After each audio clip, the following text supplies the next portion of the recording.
Hello everyone! Welcome back here on my channel. This is me once again, Teacher Jinjin, your virtual teacher here on YouTube. Kung bago ka pa lang sa channel na ito, gumagawa ako ng mga Tagalog tutorial videos mula grade 7 hanggang grade 11. Kung interesado ka, please like, subscribe at i-click mo na rin ang notification bell para ma-notify ka kapag may bago akong upload na video.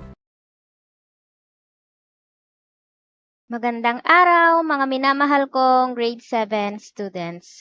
Sa video na ito, ang pag-uusapan natin ay tungkol sa measuring quantities about sa inyong learning task number 1, weeks 1 to 2 in your module. Dito sa learning task number 1, identify the appropriate unit of measure that can be used to the following quantities. Disclaimer lang mga anak, pinapalitan ko yung mga ibang given upang sa ganun ay subukan ninyong isolve yung mga nasa modules ninyo kasi mas magandang matuto kapag kayo mismo ang nagsosolve. Okay? So, meron tayong mga physical quantity dito at sasabihin natin kung ano ba yung appropriate measure na gagamitin natin. Number 1, we have table. Sa tingin ninyo, ano ang pwede nating gamitin dito sa table? Ito yung pwede nating pagpilian. Either length ba, volume ba, mass, temperature, time, capacity, angle. At meron tayong metric measurement at English measurement. Dito sa length, meron tayong millimeter dito, centimeter, meter at kilometer. Dito naman sa English measurement, we have inch, foot, yard, tsaka mile. Dito sa millimeter at centimeter, madalas itong ginagamit sa mga maiiksing bagay. At sa meter at kilometer naman ay madalas na pang-measure sa mahahabang bagay or mahabang mga distances. Okay, so table yon, ibig sabihin dito tayo sa length. Kasi ang hanapin natin doon is yung gaano siya kahaba. Okay? And sa tingin ninyo, dito ba siya sa shorter measurements ba or dito sa longer measurements? Yung millimeter at centimeter, madalas itong ginagamit sa maiiksing bagay. Pero yung given natin is table, ibig sabihin ang pagpipilian natin ay itong meters at saka yung kilometers. Pero ang pinaka-best na gagamitin natin dito is yung meter. Kasi yung kilometer ay masyado nang mahaba yan. Bibihira lang naman yung kilometer ang measurement ng table.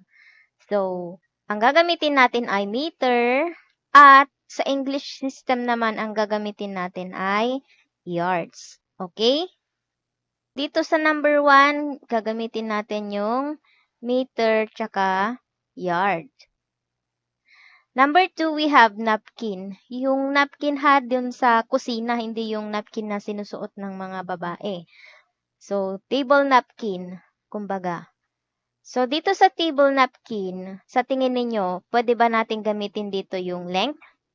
Pwede. Pero, di ba maiksi lang yung table napkin? So, ang pwede natin gamitin is either millimeter at centimeter. Ang pinaka-appropriate na gagamitin natin ay centimeter at saka yung inches. So, number 2, pwede natin gamitin ay centimeter. Yung ano na lang ang ilalagay ko, yung unit na lang. Centimeter tsaka inches. Dito naman sa ice cream, ang pwede nating gamitin dito is capacity. Ito. Kasi pag volume, ang sinusukat nito is yung liquid. Yung ice cream naman is solid, diba? Para na lang kung juice, ganun, pwede yung volume. Pero, ang pinaka-best na gagamitin natin is yung capacity. At, di ba pag bumibili tayo ng ice cream is either milliliter or liter? Pwede ring nasa galon siya, di ba? Kung konti lang yung bibilhin mo, pwedeng milliliter. At ang katumbas niya sa English measurement is pwedeng fluid ounce. Pero, pag bibili ka ng 1 litrong ice cream, ang katumbas niya sa English is yung galon or 1 galon na ice cream. So, ang pwede nating gamitin dito ay liters or pwede ring 1 galon. Okay? Number 4, we have pencil. O, tingnan nyo nga yung mga pencil ninyo kung ano yung pwedeng panukat dyan. Pwede ba dyan ang meter at kilometer? Hindi, 'di ba? Kasi maiksi lang naman ang pencil. Ibig sabihin, pwede yung millimeter or centimeter, pero ang gagamitin natin ay centimeter at saka inches. So, yun ang pwede natin gamitin. Centimeter at saka inches. Number 5, distance from your house to market. So, sabi ko nga kanina, pag ang pinag-uusapan natin is malayong lugar or malayong distance, ang pwede nating gamitin is either meter or kilometer. Kung mapapansin ninyo, di ba, merong sa mga kalsada, 1 kilometer ahead, ganun-ganun. So, ang pwede nating gamitin is kilometers, lalo na pag malayo. Pag meters kasi, pang malapitan lang yan. For example, 800 meters sa oval or kaya naman from your school, nasa likod ka lang ng school, pwedeng meters. Pero pag malayo, kilometers ang gagamitin natin. At ang katumbas niya sa English measurement is miles. So, dito sa number 5, pwedeng kilometers at miles. Number 6, baking bread. Diba pag meron kayong oven, ano yung nakikita ninyo doon? May nakikita ba kayong centimeter doon or meron ba kayong nakikitang cubic inches or grams ba? Meron bang seconds or degree? Wala. Ang pinaka-best dyan is temperature kasi name-measure niyan yung init or yung temperature ng baking bread. So, ang pwede nating gamitin dito is either degree Celsius or Kelvin. Pero ang pinaka-best dito, at kung mapapansin niyo sa mga oven, ang madalas na nagpapakita is Fahrenheit, degree Fahrenheit at degree Celsius. So, ang gagamitin natin ay degree Celsius at degree Fahrenheit. Ganun lang naman yung mga anak. Number 7, gift box. So, di ba sa gift box, meron tayong length, tapos meron tayong width, meron ding height. So, pag merong length, width, tsaka height, hindi natin pwedeng gamitin yung length. Kasi yung length is, minemeasure niya lang yung length niya. Walang width or walang height. So, ang pinaka-best na gagamitin ninyo or pinaka-appropriate na gagamitin ninyo is volume. Kapag masyadong malaki yung hinahanap ninyo, pwede ninyong gamitin yung cubic meter. At sa English measurement, ang gagamitin nyo is cubic foot or cubic yard.